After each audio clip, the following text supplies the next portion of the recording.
생각해 보았죠. 어떤 거 생각해 보았습니까? 예수님의 수제자였던 베드로 안에 있었던 한 가지 무지함에 대해 생각해 보았어요. 그 무지함은 어떤 무지함이었습니까?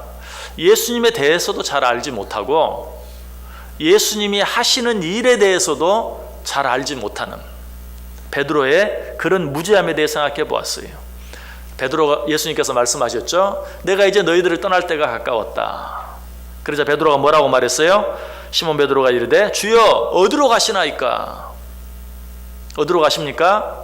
십자가에 달려 죽으시기 위하여 고난의 길을 가시게 되었어요. 그런데 예수님께서 여러 번 가르쳐 주셨음에도 불구하고 베드로는 도무지 깨닫지 못하고 주여 어디로 가시나이까? 그는 지금 예수님께서 가시려고 하는 것이 어디인지 무엇을 하려고 하시는지 전혀 모르고 있었어요. 예수님이 뭐라고 대답하죠? 예수께서 대답하시되 내가 가는 곳에 내가 지금은 따라올 수 없으나 후에는 따라오리라. 내가 가는 곳 네가 지금은 따라올 수 없을 것이다. 그러나 후에는 따라올 수 있을 것이다. 자, 그러자 이번에는 베드로가 또다시 뭐라고 말해요? 37절에 보시면 베드로가 이르되 주여 내가 지금은 어찌하여 따라갈 수 없나이까? 예수님이 십자가에 달려 죽으러 가시는 것이었다면 이렇게 묻지 않았을 거예요. 몰랐기 때문에 아니 어딜 가시는데 주님이 가시는 그 길을 내가 지금 따라갈 수 없습니까? 라고 되묻고 있는 그런 베드로의 모습을 보게 돼요. 정말 베드로는 예수님에 대해서 예수님께서 하신 말씀에 대해서 예수님께 지금 하려고 하시는 일에 대해서 전혀 알지 못하고 있어요. 어쩌면 오늘 우리들이 예수님께서 왜 이 세상에 오셔야 했으며 왜 나를 위해 죽어주셨는지 도대체 예수님의 그 죽음과 나와 무슨 관계가 있는지 그것조차 잘 알지 못하고 이해하지 못하는 것과 너무나 비슷해요. 그러나 우리는 이런 베드로를 향해 주시는 예수님의 말씀을 통해서 위로를 받습니다. 예수님께서 이런 베드로를 그저 책망만 하신 것이 아니라 먼저 위로해 주시고 격려해 주세요. 요한복음 13장 7절에 보면 예수께서 대답하여 이르시되 내가 하는 것을 내가 지금은 알지 못하나 이후에는 알리라. 그래, 네가 지금 아무것도 모르고 있구나. 어찌하여 그럴 수 있느냐? 그렇게 하지 아니하고 나중에는 알게 될 것이다. 언젠가는 깨닫게 될 것이다. 라고 말씀하시죠. 오늘 보면 36절에도 그렇게 말씀하셨죠. 끝부분에 내가 가는 곳에 내가 지금은 따라올 수 없으나 후에는 따라오리라. 지금은 네가 나와 함께 갈 수 없을 것이다. 그러나 후에는 그렇게 할 수 있을 것이다. 이 말씀이 어떤 말씀이라고 그랬어요? 지금 내가 십자가를 달려 죽게 되는데 네가 지금은 나와 함께 죽을 수 없을 것이다. 그러나 후에는 네가 십자가를 거꾸로 지기까지 내 길을 따를 수 있게 될 것이다. 라고 하시는 말씀이라고 그랬어요. 위대한 믿음의 선배였던 사도 바울도 우리의 연약함을 알고 이렇게 고백합니다. 고린도전서 13장 12절에 우리가 지금은 거울로 보는 것 같이 힘이 하나 그때에는 얼굴과 얼굴을 대하여 볼 것이요 지금은 내가 부분적으로 아나 그때에는 주께서 나를 아신 것 같이 내가 온전히 알리라. 자, 이런 말씀들을 통해서 우리가 베드로의 무지함에 대해서 아니 우리의 무지함에 대해서 생각해 보았고 그럼에도 불구하고 예수님께서 주신 말씀 사도 베드로를 통해 주신 말씀들을 통해서 우리가 위로를 받고 격려를 받기도 했어요.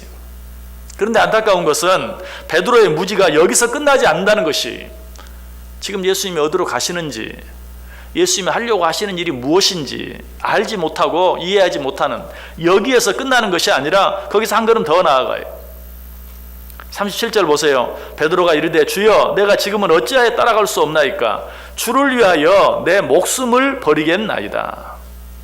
자, 그러자 예수님께서 다시 뭐라고 말씀하시죠? 38절 예수께서 대답하시되 내가 나를 위하여 내 목숨을 버리겠느냐? 내가 진실로 진실로 내게 이르노니 다 굴기 전에 내가 3번 나를 부인하리라.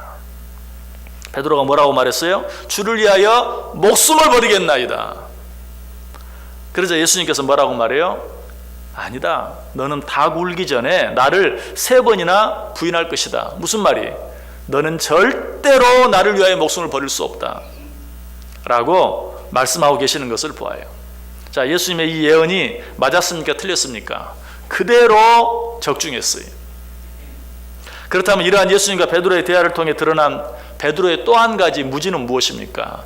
예수님에 대해서 잘 이해하지 못하고 예수님이 하려고 하시는 일에 대해 잘 알지 못할 뿐만 아니라 베드로는 누구에 대해서도 잘 알지 못해. 자기 자신에 대해서도 너무 몰라요. 베드로는 지금 뭐라고 말합니까? 내가 주를 위하여 목숨을 버리겠나이다. 베드로가 그럴 수 있는 사람이었어요? 아니, 죽음의 위협이 다가오니까 예수님을 3번이나 부인하고 도망가 버린 사람이. 아마 베드로가 한 이 말이 거짓말은 아니었을 거예요. 나는 주를 위하여 목숨을 버리겠다. 아마 진실로 그렇게 얘기했을 거예요. 그러나 그는 자기가 그렇게 할 수 있는 사람이 못 된다는 사실을 몰랐어요. 예수님에 대해서만 모르는 것이 아니라 자기 자신에 대해서도 너무나 몰랐어요. 여러분, 이 세상에서 가장 어리석은 일이 무엇인가? 자기 자신에 대해서 잘 알지 못하는 것이. 여러분, 철학책 가운데 잘 아는 소크라테스라는 사람 아시죠? 그에 대한 전설 가운데 이런 얘기가 있어요. 그의 제자였던 카이은이 신에게 물었어요. 신이시여, 이 세상에 가장 지혜 있는 사람이 누굽니까? 그러자 신이 그 제자에게 말합니다. 네 스승 소크라테스다.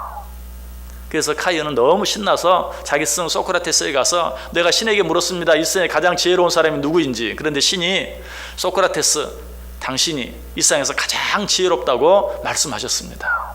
그래서 소크라테스는 깜짝 놀랐어요. 이상하다.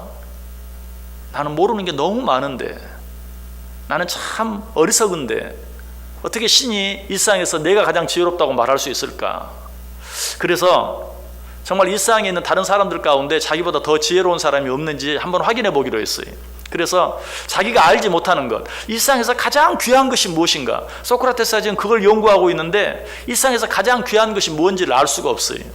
그래서 사람들에게 물어보기로 했어요. 아카데미에 모여있는 여러 지혜자들, 철인들, 이런 사람들에게 세상에서 가장 귀한 것이 무엇입니까? 라고 물었어요.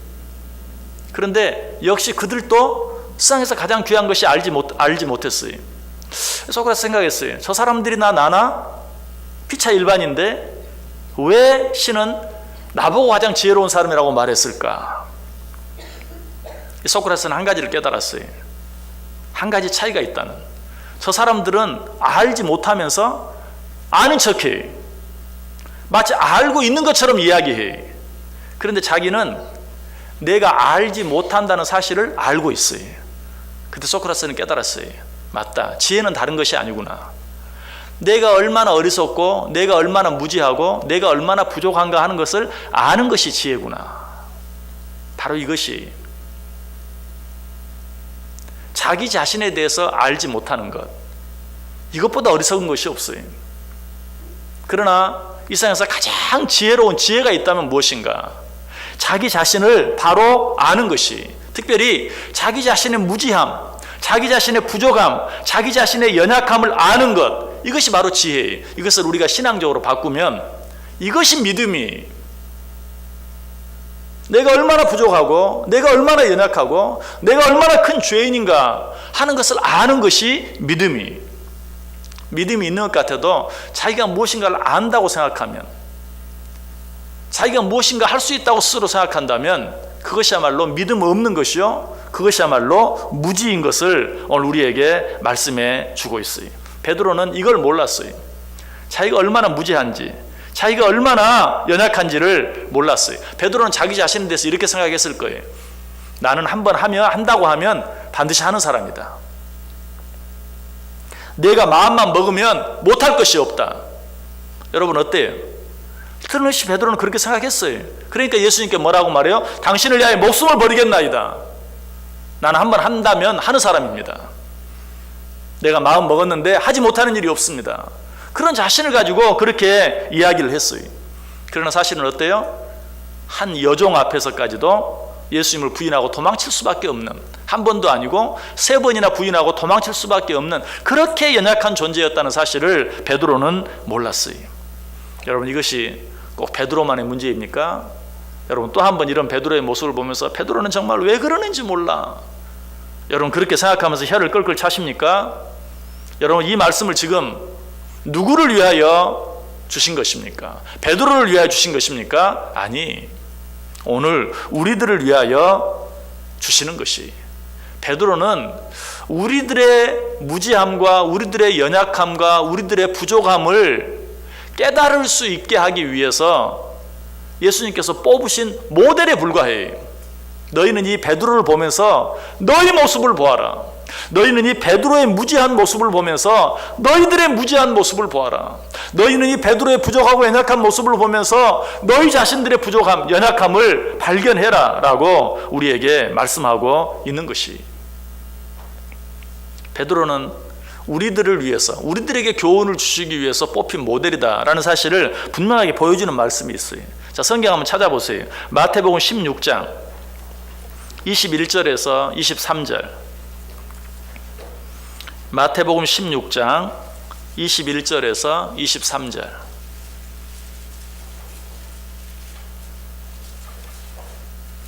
마태복음 16장 21절에서 23절.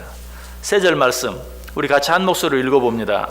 이때로부터 예수 그리스도께서 자기가 예루살렘에 올라가 장로들과 대제사장들과 서기관들에게 많은 고난을 받고 죽임을 당하고 제3일에 살아나야 할 것을 제자들에게 비로소 나타내시니 베드로가 예수를 붙들고 항변하여 이르되 주여 그리 마옵소서, 이 일이 결코 주께 미치지 아니하리이다. 예수께서 돌이키시며 베드로에게 이르시되 사탄아 내 뒤로 물러가라. 너는 나를 넘어지게 하는 자로다. 내가 하나님의 일을 생각하지 아니하고 도리어 사람의 일을 생각하는도다 하시고. 아멘.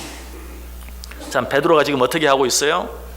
하나님의 일을 생각하지 아니하고 사람의 일을 생각하고 있다라고 말하고 있어요. 우리들이 그렇지 않습니까? 하나님을 믿는다고 하면서도 늘 사람의 방식으로, 사람의 방법으로, 사람의 수준에서 생각할 때가 너무나 많아요. 지금 베드로의 모습은 바로 그런 우리들의 모습을 대변해 주고 있는 것이, 예수님께서 우리에게 어떤 교훈을 주기 위해서 모델을 뽑으셨다면 어떤 모델을 뽑으셨겠어요? 우리와 가장 많이 닮은 모델을 뽑았겠죠. 사실 이 베드로의 모습이 우리의 모습과 너무나 비슷해요. 우리와 너무나 똑같아요. 이 베드로의 모습이 바로 우리들의 모습이에요. 여러분, 우리는 하나님의 생각과 우리의 생각이 얼마나 다를 수 있는가 하는 것을 분명히 알아야 돼요. 하나님의 일과 사람의 일 사이에 얼마나 큰 간격이 있는지 깨달아야 돼요. 다윗은 이 사실을 깊이 깨닫고 뭐라고 고백합니까? 시편 51편 16절과 17절에서 주께서는 제사를 기뻐하지 아니하시나니 그렇지 아니하면 내가 드렸을 것이라. 주는 번제를 기뻐하지 아니하시나이다. 하나님께서 구하시는 제사는 상한 심령이라. 하나님이여 상하고 통회하는 마음을 주께서 멸시하지 아니하시리이다. 자, 오늘 우리 하나님 앞에 예배드립니다. 하나님께서 원하시는 제사가 무엇일까요? 오늘 우리가 지금 드리고 있는 것처럼 아름다운 모습으로, 경건한 모습으로 하나님 앞에 드리고 있는 이 예배의 겉모습일까요? 아니다라고 이야기해요. 주님께서 원하시는 진정한 제사는 상하고 통회하는 마음이다. 애통해하는 마음으로 드려지는 제사다. 우리는 얼마나 이 사실을 자주 잊어버립니까? 모르는 분은 없어요. 그러나 얼마나 자주 잊어버리는지, 우리 외적인 모습이 그럴듯하게 하나님께 예배드리고 있는 지금 이 모습, 이 상태, 이것으로 만족할 때가 너무나 많아요. 우리 속에는 전혀 애통해하는 마음이 없어요. 상하고 통해하는 마음이 없어요. 나는 부족합니다. 나는 오늘 이 자리에 감히 나올 수도 없는 자인데 이 자리에 감히 나와왔습니다. 다시 한번 그 십자가의 은혜로 나를 받아 주옵소서, 나를 씻어 주옵소서, 나를 정결케 해 주옵소서.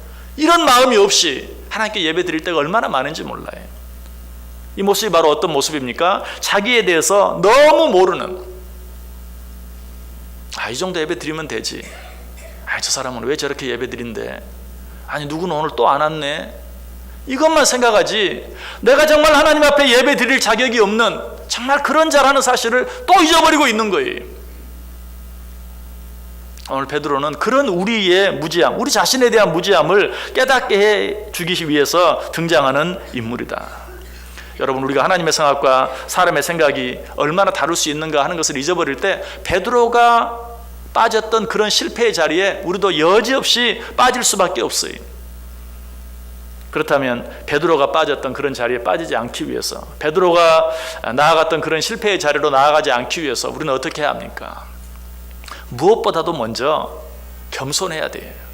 항상 겸손해야 돼. 왜? 내가 아는 것도 사실은 아는 것이 아니. 내가 옳다고 믿는 것도 사실은 옳은 것이 아니. 여러분, 우리는 대부분 나름대로 옳다고 생각하는 일들을 행하죠. 그러나 결과적으로는 어때요? 잘못된 일들이 얼마나 많은지 몰라요. 그리고 후회해요. 내가 왜 그렇게 했던가? 그렇게 하지 말았어야 하는데. 우리는 그런 자들이 내가 항상 최선의 것을 선택한다 할지라도 잘못할 수 있고 실수할 수 있고 실패할 수 있어요. 그러므로 우리는 어때요? 내가 최고인 것처럼 느끼는, 정말 내가 잘 나가고 있는 그런 상황 가운데 있다 할지라도 어떻게 해야 한다고요? 겸손할 수 있어야 돼요. 베드로는 참 문제가 많아. 베드로는 왜 그런지 몰라. 어떻게 보면 베드로는 나보다 못한 것 같아. 이런 것이 아니라 그런 모습을 보면서 베드로도 저랬다면 나는 얼마나 더 하면서 나 자신을 한 번 더 돌아볼 수 있어야 된다는 사실이. 아마 베드로가 어찌하여 주를 따를 수 없습니까? 나는 주를 위하여 목숨까지도 버리겠나이다 라고 말했을 때도 그런 마음이 틀림없이 있었을 거예요. 예수님께서 죽으셔야 되겠다고 말씀하시는데도 아무 말도 하고 있지 않는 그런 다른 제자들을 보면서 저런 비겁한 놈들 같으니라고. 아니, 예수님을 3년이나 따라다녔으면서 예수님께서 우리를 위해 죽으셔야 되겠다고 말하는데 아무도 거기에 대해서 말을 하지 않아? 하면서 베드로는 아마 자기 의기양양하게 나는 당신을 위하여 목숨을 버리겠습니다. 또 제자들을 향해서는 나는 너희들과 같지 않다 라는 그런 마음으로 분명히 한마디 했을 거예요. 그러나 그 모습이 어떤 모습이라고요? 자기 자신에 대해서 알지 못해도 너무 알지 못하는 그런 모습이었다는 사실이. 많은 사람들이 자기들의 선행, 자기들의 도덕적인 용기, 정의감, 또 자기가 가지고 있는 지혜, 경험, 이런 것들을 과대평가하며 살아요.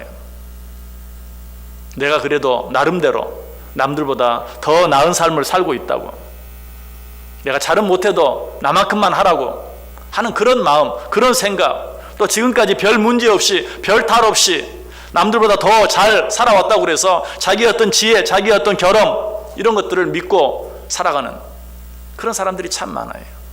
여러분, 이것이 바로 뭐예요? 자기 자신에 대해서 몰라도 너무 모르는 것이. 우리는 어느 한순간에 거꾸러질 수 있어요. 어느 한순간에 넘어질 수 있어요. 그 사도 바울이 뭐라고 말합니까? 선줄로 생각하는 자는 넘어질까 조심하라. 여러분, 우리가 하나님을 위해서 무엇인가 도울 수 있다는 생각 자체가 너무나 어리석은 생각이에요. 자기 자신에 대해서 몰라도 정말 모르는 것이, 내가 하나님을 위해서 뭔가 해드릴 수 있다고 생각하는 생각. 여러분, 우리를 너무 모르는 거예요. 여러분, 우리는 하나님을 위해서 무엇을 해드릴 수 있는 존재가 못 돼요. 우리는 어때요? 오히려 날마다 하나님의 은혜가 필요한 자들이에요. 하나님은 다른 걸 기뻐하는 게 아니에요. 그러한 모습을 기뻐해요. 하나님, 나는 당신의 은혜가 없으면 한순간도 살 수 없습니다.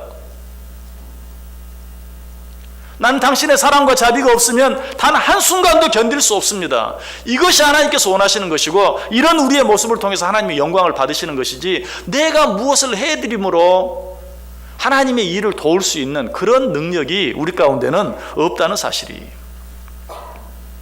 가끔 자녀들이 공부를 하면서도 마치 부모를 위해서 하는 것처럼, 내가 엄마 아빠를 위해서 얼마나 고생하는 줄 알아? 내가 엄마 아빠를 위해서 얼마나 수고하는 줄 알아? 마치 공부하는 것도 일하는 것도 부모를 위해서 하는 것처럼 생각할 때가 참 많아요. 그럼 부모들은 어때요? 참 기가 막히죠. 우리가 신앙생활 할 때 그렇게 할 때가 너무나 많다는 것이, 내가 하나님을 위해서 뭔가 하는 것처럼. 아니, 하나님께서 우리에게 모든 것을 이미 주셨어요. 하나님은 우리의 어떤 그 도움도 필요하지 않아요.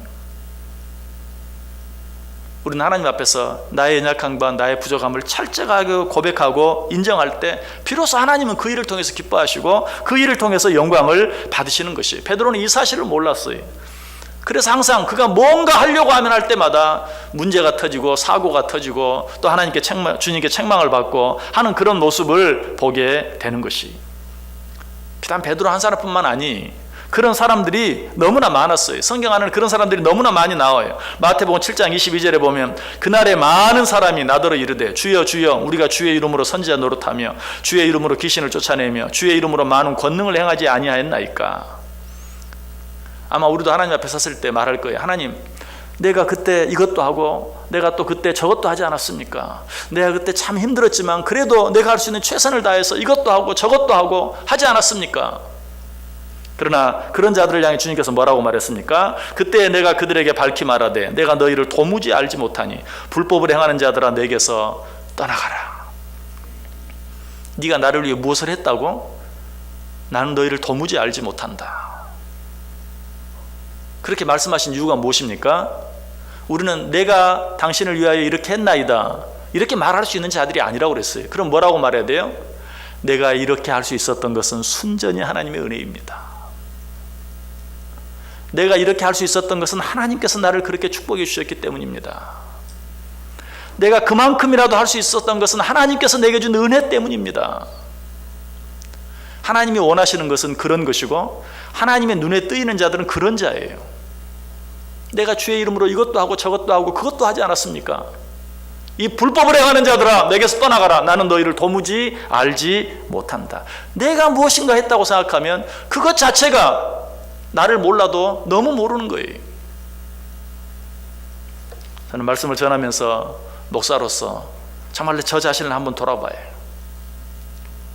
앞에 서서 성도들 앞에서 하나님의 말씀을 전하니까 내가 무엇인가 말씀을 듣고 있는 여러분보다 더 낫다고 생각하는 그런 마음, 어쩔 때는 말씀을 전하면서도 그 말씀을 이해하지 못하고 또 그 말씀대로 살지 못하는 여러분들의 모습을 보면서 왜 저럴까 하는 그런 마음이 드는 나 자신을 보면서 그럼 너는 정말 말씀을 듣는 성도들보다 더 낫냐? 너는 네가 정말 전하는 그 모든 말씀들에 대해서 잘 행하고 있느냐? 그래서 성경은 뭐라고 말해? 많이 선생되지 말라. 선생된 자가 더 많이 맞을 줄 알라. 이 말은 무슨 말이냐면요, 가르치는 자나 전하는 자나 사람은 다 똑같다는 거예요. 그런데 너는 네가 더 많이 가르쳤으니 더 많은 책임이 있는데 네가 더 많이 선생되려고 하면 더 많이 맞을 것이다. 사람은 다 도토리 키재기라는 거예요. 거기서 거기. 정말 이 사실을 인정할 수밖에 없어요. 다 비슷해요. 다 똑같아. 물론 우리 사이에는 나보다 훨씬 더 나은 사람이 있을지 몰라요. 나 스스로 봤을 때 적어도 내가 저 사람보다 나을지 몰라요. 그러나 하나님 앞에서는 정말 다 똑같아요. 다 똑같아요. 우리가 이 사실을 알아야 돼요. 이 사실을 알 때 어때요? 내 마음이 상하고 통해하는 마음이 되는 거예요. 이런 마음이 있을 때 애통하는 마음이 있는 거예요. 생기는 거예요. 그런 마음으로 하나님 앞에 나아가야 된다는 것이. 그런 마음이 없으면 그래도 내가 이렇게 했다. 저 사람은 도대체 왜 저럴까? 이런 마음이 드는 순간에 하나님께서는 우리의 예배를 받으실 수 없다라고 이야기하고 있어요. 여러분, 상하고 통해하는 자, 애통하는 자, 여기서 말하는 상하고 통해하는 자, 애통하는 자는 다른 사람이 어떤 잘못, 실수 때문에 애통해하는 자를 말하지 않아요. 다른 사람이 어떤 부족함 때문에 애통해하는 자를 말하지 않아요. 자기 자신 때문에 애통해하는 자를 이야기. 그리고 그것 때문에 하나님께 매달릴 줄 아는 자를 말해요. 다시 한번, 선줄로 생각하는 자는 넘어질까 조심하라. 하나님 말씀 마음에 새기세요. 또 약할 그때가 강하다. 내가 나 자신의 부족함을 인정할 그때가 강한 때다 라는 사실을 우리가 인정해야 돼요. 이 사실을 알고 우리는 어떻게? 항상 겸손해야 돼요. 또 한 가지, 조급하면 안 돼요. 우리가 얼마나 무지한 자라는 걸 아는 사람은 절대로 조급할 수 없어요. 베드로의 모습이 물론 세상 모든 사람들의, 인간들의 모습을 대변하긴 하는데 특별히 그 가운데 한 민족을 뽑으라고 하면 베드로는 참 우리 한국 사람들과 너무 닮았어요. 베드로의 기질, 그 기질이 우리 한국 사람들의 기질과 너무 비슷해요. 베드로가 조급한 것처럼 우리 한국 사람들도 너무 조급해요. 이 사실을 이민 가서 살아보면 참 더 잘 느껴요. 여기는 뭐 다 한국 사람들이니까 별로 잘 못 느끼는데 외국 사람들이 많은 이민 사회에 살다 보면 우리 한국 사람들은 얼마나 조급한지 몰라요. 이민 오자마자 그 다음 날부터 뭔가 해보려고 얼마나 애쓰는지 몰라요. 참 부지런한 모습 같죠. 근데 사실은 부지런한 모습이 아니에요. 어리석은 모습이에요. 우리가 한국에서 아무리 경험이 많고 뭐 많은 것들을 배우고 익혔다 할지라도 전혀 새로운 나라, 새로운 사람들 속에서 무엇인가를 할 때는 아무것도 알지 못하는 어린아이와 똑같아요. 그러면 좀 배우려고 하는 마음이 있어야 돼요. 그런데 아무것도 배우려고 하지 않아요. 어제 비행기에서 떨어진 사람이 오늘 아침부터 일거리 찾아놨어요. 얼마나 조급한지 몰라요. 저는 그래서 이민 온 사람들이 꼭 그렇게 말했어요. 적어도 2년은 그냥 쉬시면서, 한국에서 참 고생도 많이 했을 텐데 쉬시면서 천천히 생각하십시오. 그 시간이 너무 길다면 반드시 1년은 뭘 하려고 하지 마시고 조용히 둘러보시면서 좀 즐기시기도 하시고 쉬기도 하시면서 살아보십시오.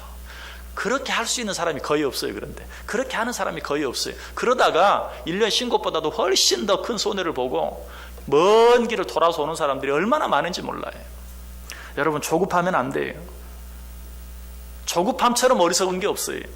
잠언 14장 29절에 말하죠. 노하기를 더디하는 자는 크게 명철하여도 마음이 조급한 자는 어리석음을 나타내느니라. 잠언 21장 5절에도 말합니다. 부지런한 자의 경영은 풍부함이 이를 것이나 조급한 자는 궁핍함에 이를 따름이니라. 왜 조급합니까? 자기를 모르기 때문에 조급한 거예요. 자기를 알면 조급할 수가 없어요. 남한테 묻고 남이 하는 거 보기도 하고 기다리기도 하고. 그러나 조급한 사람은 자기가 잘난 사람이, 자기가 똑똑한 사람이. 여러분, 내 마음이 조급해질 때마다 내가 아직도 나를 잘 모르는구나, 내가 아직도 교만하구나 라고 생각해야 돼요. 잠언 29장 20절은 아예 이렇게 이야기, 내가 말이 조급한 사람을 보느냐, 그보다 미련한 자에게 오히려 희망이 있느니라.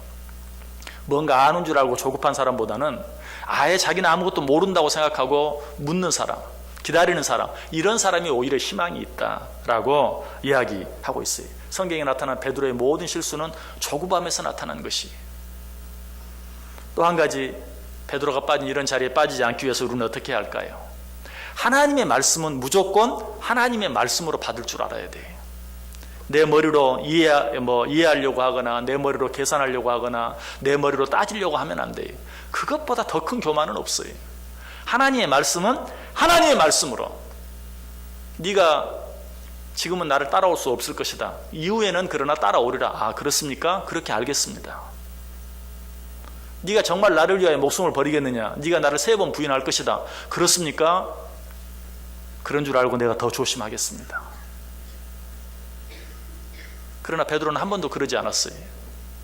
주님의 말씀을 주님의 말씀으로 받질 않았어요. 아니, 무슨, 나를 몰라도 너무나 모르는 말씀입니다. 세상 모든 사람이 주를 버려도 나는 그러지 않겠습니다. 얼마나 어리석은 것이요, 얼마나 교만한 것입니까? 하나님의 말씀 앞에서는 무조건 아멘, 아멘. 하나님이 말씀하시는데도 그건 아닌 것 같은데요, 그건 좀 시대에 뒤떨어진 말 같은데요, 그것이 저 사람에게는 몰라도 나에게는 해당되지 않는 것 같은데요, 그렇게 따지려고 하지 마시고 아멘, 오늘 내게 말씀해 주신 말인 줄 알고 내가 좀 더 인내하며 좀 더 참고 겸손하고 좀 더 주 앞에서 겸손하겠습니다 라고 고백할 줄 알아야 돼요. 어떤 사람도 나보다 좀 똑똑한 사람, 나보다 더 많이 아는 사람이 말하면 그 앞에 고개를 숙일 줄 알면서도 하나님의 말씀 앞에서는 고개를 숙이려고 하지 않아요. 내 지식으로, 내 지혜로 따지려고 해요. 얼마나 어리석은 일인지 몰라요. 무엇보다도 우리가 베드로가 저질렀던 이런 실수와 잘못에 빠지지 않기 위해서 반드시 해야 할 일이 한 가지 있어요. 그것은 깨어서 기도하는 것이에요. 베드로가 예수님 잡히시기 직전에 또 한 번 넘어지는 모습을 보게 되죠. 예수님을 잡기 위해서 로마 병사들이 왔는데 그 가운데 같이 왔던 말고, 베드로가 어떻게 했어요? 갖고 있던 칼을 꺼내서 말고의 귀를 잘라버렸어요. 여러분, 이 일이 왜 일어났다고 생각합니까? 베드로가 성격이 너무 급해서? 물론 그것도 한 가지 이유죠. 그러나 보다 근본적인 이유는 그 일이 있기 전에 깨어 기도하지 않았기 때문이에요. 예수님께서 분명히 그 일이 일어나기 직전에 제자들과 함께 산에 가셔서 너희들 여기서 깨어 기도하라. 그리고 저마치 더 가셔서 기도했어요. 잠시 후 예수님이 오니까 어때요? 다 자고 있어요. 예수님이 뭐라고 말합니까? 1시간도 너희들이 깨어 기도할 수 없더냐? 깨어 기도하라 라고 또 한 번 말해요. 그런데 이때 우리가 주의 깊게 봐야 할 것은 그때 잠을 잔 사람들은 예수님과 함께 기도하러 갔던 모든 제자들이 다 잠을 잤어요. 그럼에도 불구하고 예수님께서는 누구 한 사람을 지적해 이야기합니까? 돌아오사 제자들이 자는 것을 보시고 베드로에게 말씀하시되 시몬아 자느냐? 내가 1시간도 깨어 있을 수 없더냐? 시험에 들지 않게 깨어 기도하라. 마음에는 원이로되 육신이 약하도다. 베드로에게 말씀하시되 시몬아 자느냐? 네가 1시간도 깨어 있을 수 없더냐? 지금 누구를 지적해서? 시몬 베드로를 향해서. 왜? 예수님께서는 아셨어요. 베드로가 기도하지 않고는 이 일을 이겨낼 수 없는 지극히 연약한 자라는 사실을 알았어요. 그래서 시몬에게 기도하라고 이야기했는데 시몬은 기도하지 않았어요. 자버렸어요. 결국 그때 그것 때문에 어떻게 됐어요? 예수님을 잡으려 왔을 때 예수님을 잡으려 온 말고의 길을 칼로 내리치고만 그러한 또 한 번의 실수를 저지르고 만 것을 보게 돼요. 여러분, 내가 내 힘으로, 내 능력으로, 내 노력으로 사탄의 유혹에 빠지지 않을 수 있다고 믿는 분 계십니까? 꿈 깨시기 바랍니다. 그야말로 꿈이에요. 우리는 그 꿈에서 깨어 기도할 수 있어야 돼요. 주님이 도와주지 않으면 나는 정말 아무것도 아닙니다. 나는 헛개비에 불과합니다. 나는 껍데기에 불과합니다. 나를 도와주셔야 합니다. 내 입술의 말 한마디 한마디, 내 한 걸음 한 걸음 주님이 도와주시지 아니하시면 나는 아무것도 할 수 없습니다. 지금 오늘 우리에게도 말씀이에요. 베드로가 한심해 보이느냐? 너는 그런 잘못을 저지르지 않을 자신이 있느냐? 꿈 깨고 깨어서 기도하라. 성경 다른 곳은 뭐라고 말하죠? 기도 외에는 이런 종류가 나을 수 없느니라. 네가 이 세상을 살아갈 수 있다고? 네가 지금까지 해온 일 앞으로도 잘할 수 있다고? 적어도 이 일만큼은 남들보다 낫다고? 꿈 깨라. 꿈에서 깨어 일어나 기도하라. 기도하지 아니하면 너는 오히려 사탄의 종로로 달 수밖에 없다 라고 오늘 우리에게 말씀해 주고 있어요. 우리 자신을 알아야 돼요. 우리는 하나님의 은혜가 없이는 잠시 잠깐도 살 수 없는 자들입니다.